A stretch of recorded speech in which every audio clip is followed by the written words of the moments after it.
na po yung naluto ko na na kape.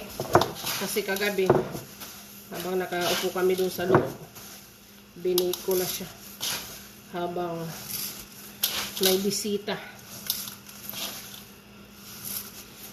Dito sa kanila, hindi to nagtatagal. Siguro mga, lang to, mga 3 months.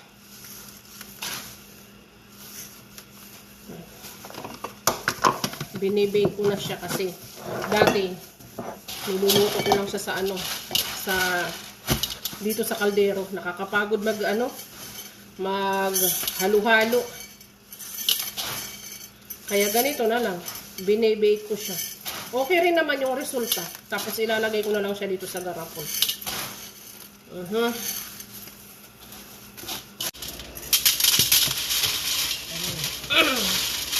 Parang stock ko na to. Kasi gusto ko bago ako umuwi, lagi na ako may stock. Dito sa kanila, yung mga anak ng amo ko, dito talaga yan sila kumukuha ng kape. Ako yung nagluluto, sila kumukuha na lang. Ganyan.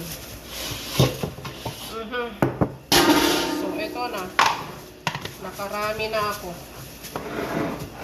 Isipin nyo, tumatagal lang to sa kanila na mga 3 months, 2 months. Wala pa nga. Mga 2 buwan lang mahigit.